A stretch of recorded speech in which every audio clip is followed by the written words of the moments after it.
اپنی کھیتی ہے، اللہ غفور الرحیم ہے. تو کہتی ہے دیکھیں بات یہ ہے. میں نے کہا پیپسی والے کہتے ہیں پورے 1 مہینے تمہیں اور تمہاری بیوی کو ملیشیا میں رکھیں گے تاکہ تمہاری داڑھی بھی ہو گئے. کہتی ہے دیکھیں جنید بات یہ ہے کہ اگر اس دوران آپ کو موت آ گئی تو آپ اللہ کو کیا منہ دکھائیں گے؟ یہ منہ دکھائیں گے آپ؟ ہاں، نمبر 1. اور نمبر 2، اس حالت میں میں آپ کے ساتھ جانے کو تیار نہیں. آپ اکیلے جائیں، جو کرنا ہے خود ہی کریں. میں نے پھر پیپسی والوں کو فون کیا. میں نے کہا بھائی جس کے لیے یہ سب کچھ کر رہا ہوں وہ پھر تیار نہیں ہے، تو یہ تینوں چیزیں تم اپنے پاس رکھو. اس طرح بات ٹل گئی. اب میں نے اس کو کہا خوش ہو گئی، جو ملنا ملانا تھا وہ بھی ختم ہو گیا، اب کچھ نہیں، اپنے میرے تیرے پاس کچھ بھی نہیں. اب ٹھیک ہے نا؟ کہتی نہیں کہیں نہ کہیں سے کچھ نہ کچھ ہو جائے گا. میں نے کہا اچھا. اب یہ میرا اللہ جانتا ہے کہاں سے کیا کیا کچھ کیسے ہوا، یہ مجھے واللہ یاد بھی نہیں. ایسے حالات خود بنے کہ کہاں تو پہلے نہ اللہ نے میرے سے مائک چھینا کہ پھر مائک کے سامنے کھڑا ہوں. پہلے کسی اور مقصد سے کھڑا ہوتا تھا، اب کسی اور مقصد سے کھڑا ہوں، بلکہ اب تو تنگ ہی آ گیا ہوں، اتنا زیادہ مائک پہ بولنا پڑتا ہے. دوسرے، اللہ نے آڈینس پہلے جو تھی وہ ناچ گا رہے ہوتے تھے، ہیں جی، وہ یہ سب کچھ کر رہے ہوتے تھے، اور یہ سب انبیاء علیہ الصلوۃ والسلام کے ورثاء بیٹھے ہیں. بھائی کیسی اللہ نے آڈینس دے دی. آڈینس پھر بھی وہی کی وہی ہے، آڈینس ہے ضرور، وہ نہیں جاتی ہے جی. پھر میں یہ سوچتا تھا یار سب کچھ ہو جائے گا، کاروبار بھی اللہ نے ایسا دے دیا ہے جی، وہ بھی کپڑے کا کاروبار دے دیا، وہ بھی اللہ کے فضل و کرم سے چل رہا ہے. کیسے چل رہا ہے یقین مانو مجھے کچھ نہیں پتا. لوگ جاتے ہیں کپڑوں پہ، دکانوں میں جا کے کپڑے خرید لیتے ہیں. دن کے آخر میں میرے پاس سیل آتی ہے، اور یقین کرو ہر گزرتے دن کے ساتھ سیل بڑھ ہی رہی ہوتی ہے، کم نہیں ہوتی. وہ مسئلہ بھی حل ہو گیا. آخر میں کیا ہوا کہ میں یہ سوچتا تھا یار سب کچھ ہو جائے گا، یہ شہرت نہیں ملے گی، یہ نہیں ملنے لگی. تو کیا ہوا؟ شہرت تو کیا ہوئی، اللہ نے ایسی عزت دی، ایسی عزت دی کہ آج کیسے کیسے اللہ کے بڑے بڑے بزرگ ہیں، اللہ کے ولی لوگ ہیں، ان کے ساتھ بیٹھنا نصیب ہوتا ہے، ان کی صحبت میں بیٹھنا نصیب ہوتا ہے. ہاں جی، آپ لوگوں کا پیار اور محبت ملتا ہے. مجھے موبلنک والوں کا فون آیا کہ جی اس وقت پاکستان میں جو 5-6 لوگ ہیں جن کو سب سے زیادہ فون بجتا ہے اس میں سے ایک آپ ہیں. اور پھر میں نے کہا کہ یہ سب کچھ بھی ہو جائے گا، لیکن ہاں ایک چیز کبھی نہیں ہو سکتی، وہ تو ہو ہی نہیں سکتی، اور وہ کیا؟ اس گلے کا استعمال اب میں کبھی نہیں کروں گا، یہ نہیں ہوگا. پہلے جب گاتے تھے تو چلو گلے کا استعمال تو تھا، تو وہ اللہ جل شانہ نے کہیں سے پتہ نہیں کیسے کرا کے جلوہ جانا بنوا دی. تو یقین مانو کچھ بھی نہیں چھنتا کچھ بھی نہیں ہے. پہلے تو میں اگر گایا کرتا تھا سٹیج پہ تو 16, 17, 18 سال کے لڑکے لڑکیوں کے لیے گایا کرتا تھا. 40 سال کے قریب عمر ہو گئی تو وہ 40 سال کے بڈھے کو کب تک سنیں گی؟ 40 سال کے بڈھے کو وہ کب تک سنیں گے؟ وہ یار یہ عجیب واقعہ سناؤں تمہیں. ایک دن ایک شو کر کے میں سٹیج سے اترا تو بڑا اچھا شو کیا میں نے.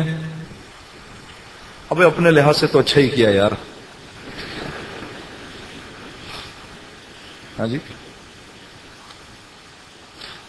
ایک سامنے میں نے یہ بات اس لیے ایک سامنے بیٹھے والے لڑکے نے ایسے کیا. میں نے اپنے لحاظ سے تو اچھا ہی کیا. تو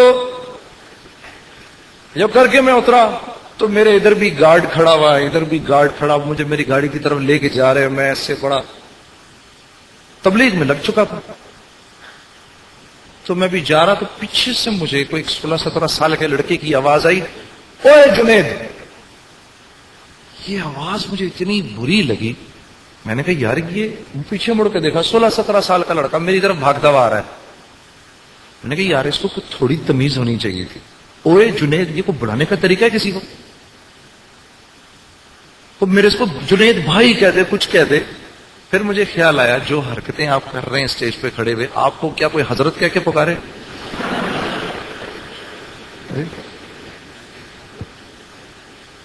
تو یہ ہے اصل میرے عزیز.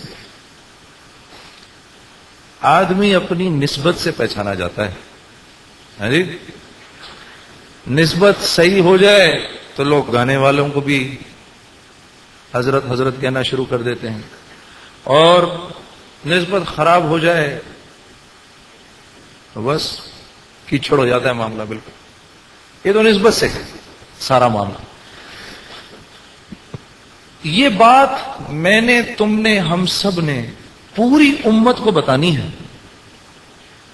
تم جیسے نوجوان لڑکے جو ہیں نا, جو سڑکوں پہ اپنا ٹائم ضائع کر رہے ہیں, ان کو سب کو بتانا ہے.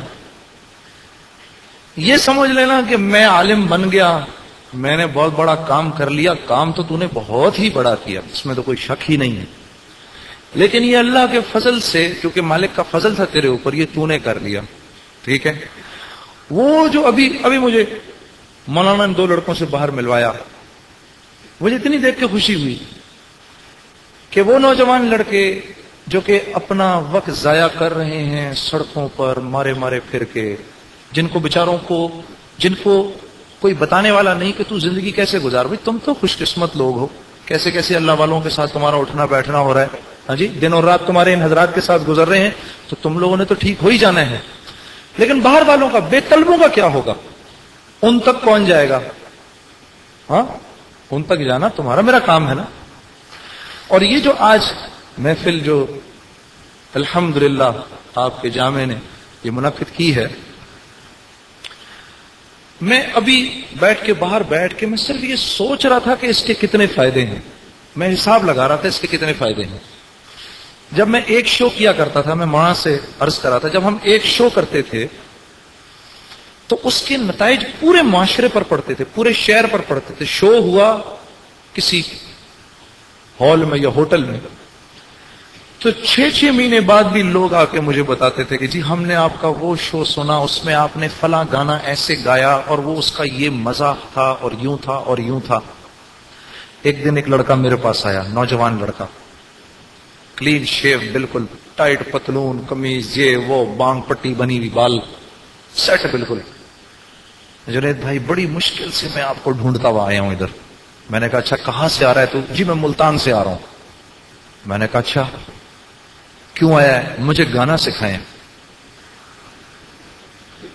اور میں تبلیغ میں لگ چکا تھا. میں نے کہا بھائی یار میں خود تنگ ہوں, تو کس چکر کے اندر ہے بھائی, چھوڑ, کہاں گانا وانا, کچھ اچھا نہیں ٹھیک کام کر کوئی. نہیں آپ نے مجھے گانا سکھانا ہے, آپ نہیں سکھائیں گے تو میں کسی اور سے سیکھ لوں گا. میں نے کہا نہیں کسی اور کے پاس نہ جاؤ, وہ پتہ نہیں تمہیں کیا بتائے.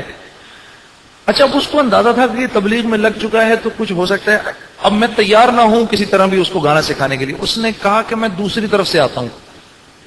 اس نے کہا آپ کو پتا ہے میں حافظ قرآن ہوں. میں نے کہا کیا؟ ارے جنید بھائی چھوڑیں, کچھ نہیں رکھا اس کے اندر, میں تو آپ کی طرح کا بننا چاہتا ہوں. میں تو ہکا بکا رہ گیا. میں نے کہا تو حافظ قرآن ہے اور تو نے